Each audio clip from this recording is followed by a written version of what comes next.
Hang on a second, what did he just say about my beloved HAVAL H6? Well, all in its good time, my friends. Today we're following, obviously, Ilya from Klubniy Servis once again, who tells us his opinion about HAVAL H6. Yes, HAVAL H6, the one we drive here in Australia, the one I owned about a year ago. I had a 2022 model, but exactly this, it looks pretty much like that. Yeah, what he is finally describing to us now in 2025. All right. So I have to warn you. So first of all, it's a long video because we follow kind of just logical train of thought that he offers us as always. I think there is value in that, especially if you are considering an all-rounded view rather than confirmation bias of someone telling you only that you did a good job and you made a good choice and stuff like this. It's never really what you get from those kind of videos. So I'm just setting your expectations here, and you will get very truthful, very blunt, slightly biased, but we all express our own opinions, so we're all biased. You are biased, I'm biased, so is Ilya. So it's going to be long. If you are somewhat time poor and you don't want someone to tell you about generic kind of capabilities of the vehicle and some other things that are rather obvious, like plastic, this and that, then you can just use the timeline in the in the description and in the timeline, the chapters, and just fast forward a little bit to the controversy part, which will be towards the second half of this video. Before you go, always check out our sponsors. No one pays me to say only the good things about the products that we are helping promote here and acknowledging. Makes sense? Brace yourselves. It's gonna polarize some of you, but it's a good video. I think it deserves your attention. This HAVAL H6 is made in China, not assembled on a Russian plant. So let's get that out of the way. It is more or less exactly the same version as we get in Australia and probably most other countries like South Africa, where H6 is being exported into and bought in rather large numbers. On to design and styling. He compares this car to Russia-made Ladas primarily to get the good bits out of the way, I suppose, because the looks are obviously winning compared to any model in the lineup of Russian auto VAZ. He mentions that minor signs of lower quality are there straight away as he looks closer at this H6 and sees that the headlight lamps are already all fogged up. I assume it's due to weather and air temperature differences, yeah, but to be fair, he says that when only a few years ago they used to sell Volkswagen Touaregs that were made in Germany and they were sold at a lot higher price range proportionately back then, and they had the same issue with misting fog lights straight away. So it's a general degradation of car making quality rather than specifically cheaper China-made construction in his view here. Clearance of H6 is respectable. It has a low-ish fuel consumption. Its length is respectable 4.6 meters, width is 180 centimeters. So this HAVAL H6 definitely offers some value for people who don't have much money. Everything else the new owner would need to compromise on, at least according to Ilya. 1.5 turbo petrol engine pumps out about 170 horsepower and is bundled with a DCT transmission, which Ilya, if doesn't overtly hate, then he openly at the very least says that he doesn't like it. When you buy this kind of car, he says, you need to understand that the design is different from American, Japanese and European brands. These China-made cars might run for a long time, but they are not designed to last that long. That's his point. They are designed to last without any major issues for 3, maximum 5 years, when it all turns into scrap, with a few exceptions that only usually prove the existence of a rule. In Russia or anywhere else where the price tag of about 20,000 American dollars is considered to be reasonably high compared to your earnings, psychology of the buyers is different, and I think that's where the crux of it is. They expect any car they buy for that kind of price range, brand new, to last at least 10 years, at least. Specifically, it's true for Russia, where we see some tin cans that are on the road after 20 or even 30 years. It happens still in 2025. So again, this HAVAL H6 is not designed to last that long. You'd consciously buy this to only have a good time for 1 to 2 years and then sell it while the car still has some resource left in it for the second buyer, to represent that value for the second buyer, before it starts diminishing even more so obviously in their eyes. The boot is large-ish for this kind of car, but basic in terms of features and quality of the materials. at least in this again version of H6 that they have here. Not sure which one this actually is, but if that's one of the signs, this car doesn't have a powered tailgate, in case it matters to you. Ilya is always a bit skeptical and rather sarcastic when it comes to China-made cars, but he has on the record kind of praised many of them, including recently reviewed HAVAL H5 and Tank 300 he said a lot of good things about. But in this case of HAVAL H6, he says that this SUV looks the part, and it has the clearance. It looks like somewhat capable, soft-roader, so to speak, but it doesn't have the all-wheel drive or 4x4.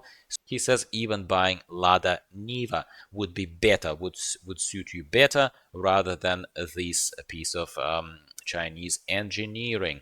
Hard to disagree, I suppose. Everything has its own purposes. How do Chinese car makers sell so many cars then, if you ask me and Ilya? Through packing the cars with a lot of options and bling. So by bling I mean sunroof, 360-degree cameras, other kind of things that are not available on the more expensive and established car brands. Here, again, we have the usual expected features, electrically adjustable seats and the rest of what interior is made of and packed with. Ilya says he doesn't appreciate placement of the start-stop button being hidden so far there. He kind of has to reach there. He's a tall man, of course. Maybe it's easier for you. He comments on the smell inside of the car. Would you believe that? Smell of the materials. I never complained about that personally, and I bought the car brand new. I like the new car smell. I have no idea what his problem is, but I have to be truthful to the original content, so I'm mentioning that he makes kinda a deal out of it. Like, come on, mate. Honestly, give me a break here. He is very tall, 2 meters tall. And next, he comments on how visibility from a person whose eyes are placed basically a little bit higher in that vehicle is limited for a tall person. He says HAVAL designers obviously didn't expect a particularly tall person to exist or ever drive a car. He has to bend, kind of squint. Hey, I'm just, again, translating what he says here. So he basically expresses his opinion how ergonomically uncomfortable he is in the driver's position of H6. He comments on various elements further. No point stopping here and focusing on those bits, I suppose. You know all of that. I've reviewed my HAVAL H6 many times. He acknowledges their presence, the interior controls, steering wheel standard for HAVAL, manual gear shifter levers, cruise control stalk, and some physical buttons, which happen to be the only thing that he praises in here as far as controls and the dash are concerned, yet again pointing out that producing physical buttons is more expensive for the car making company than hiding that functionality behind iPad controls. Why he hates the iPad controls so much? Because they have winters there, and in low temperature conditions using screens is very hard, especially if you're wearing gloves, which is quite common when it's -10, -20 degrees Celsius outside. Infotainment system is average. I've experienced this firsthand when I had my H6, and I did enjoy using a second smart screen installed on top of that dash. Yeah, I added an extra object in my field of view, so you could say it obstructed the view a tiny bit. It didn't feel that way when I drove it, to be honest with you. And I had a much better quality infotainment and Google Maps that turned on automatically connected to my phone when I walked in without any wires. And plus, my car controls screen was unoccupied the whole time. So I personally thought that that was beneficial. If you're interested to check out more about the smart screens, AutoGear Reviews channel is there for you with more detailed reviews, and there are obviously always discounted links in the description to all of my videos, so maybe you would like to check it out. I recommend it. I honestly, genuinely do recommend it. I'm skipping here the fragment where he was commenting on every other option, like auto parking mode and air conditioning controls. That's all subjective and kind of pointless. It's all like either it suits your needs or it doesn't. He's not a fan, it is clear. I wasn't a massive fan of how infotainment system was designed either. It is what it is. He comments on the rotary gear shifter. I was actually a fan of it. I still like it. Like I have a fond memory of it. I prefer that to using the massive jet fighter pilot wannabe joysticks that they installed now in Tank 300s and every tank and HAVALs these days. It was taking up a lot less space and was much nicer in the hand. Seat design is also not to his liking. Yes, he's a picky man, in case you haven't figured it out already. He just comments on the modular structure of how these seats are put together out of these individual pieces, I suppose, stitching and all that. Apparently that's a bit abnormal in his view. Whatever. He comments on the glove box without any light within when you open it. Yeah, that would have been handy, and it's bad according to him, cheap. And the space in the central tunnel where all the USB ports are located, inconvenient to reach.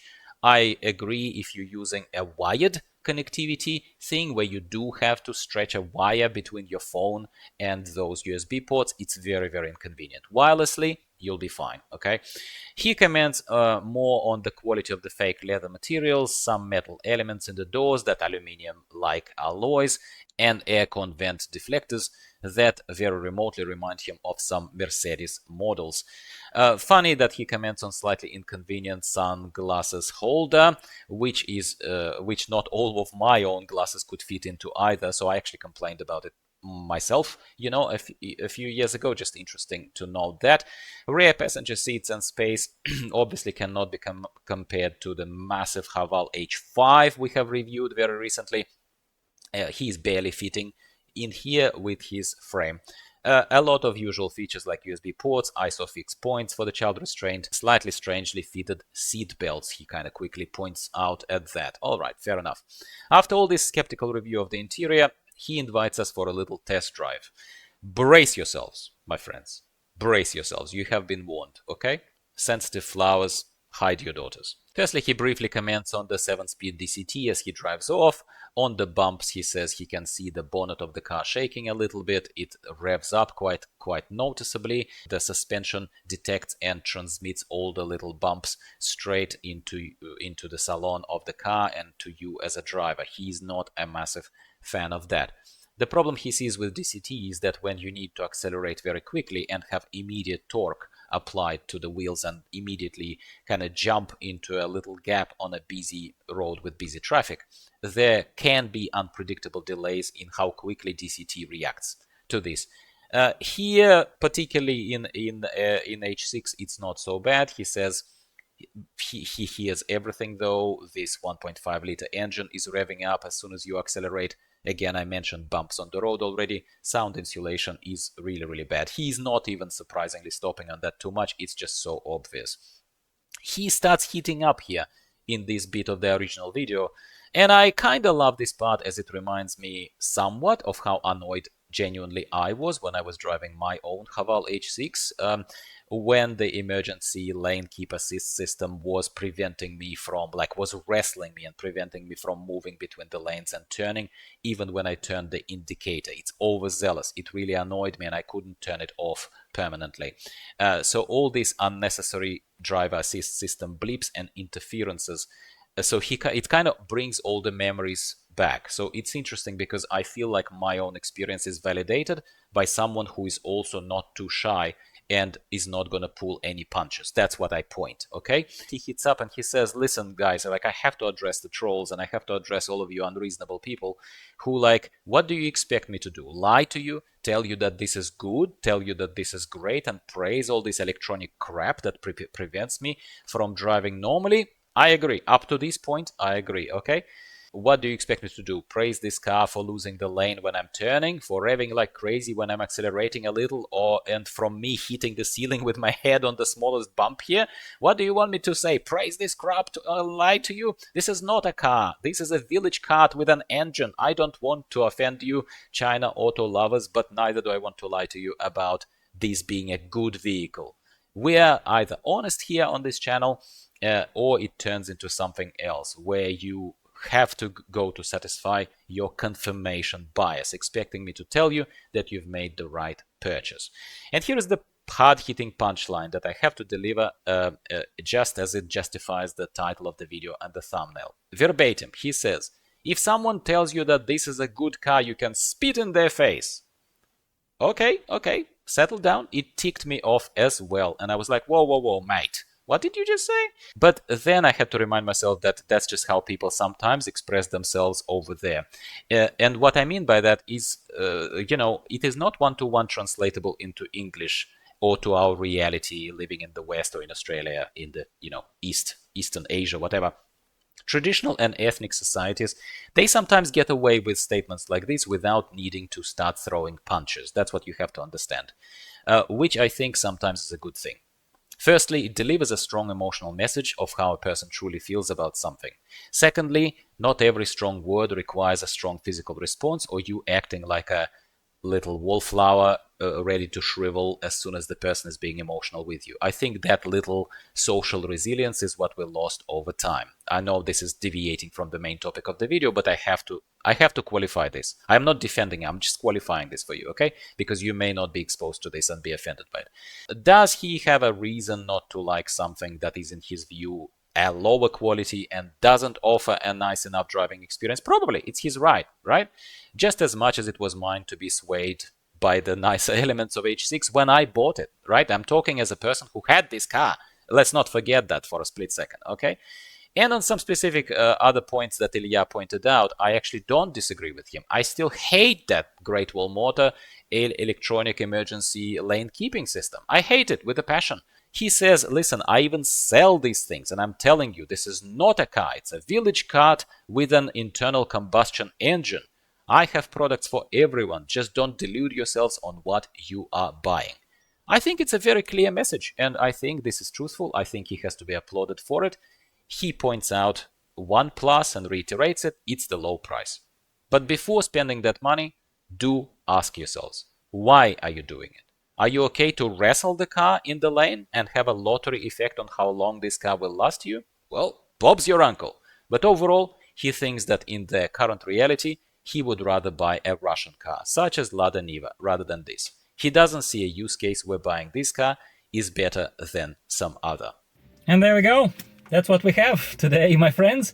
As always, we don't expect anything sugar-coated, right? You don't expect anything sugar-coated from me, and you don't expect anything sugar-coated from content I like, and that's why I promote that content. That's why I translate it, and it's an added value to the service that Klubniy Servis is providing. In the original video, I translate it for you, I remix it for you. I hope you enjoyed. If you do, please, the least you can do for me is give me a quick like. And I promise to you, if you do this, if you continue doing this and help YouTube algorithm discover my videos and stuff like this, I will continue producing them for you to the best of my ability. No one is perfect, and I'm not even trying to be perfect, but I'm trying to be as authentic, as honest as Ilya here, and hopefully it resonates with most of you. So I hope you've enjoyed this video for what it's worth.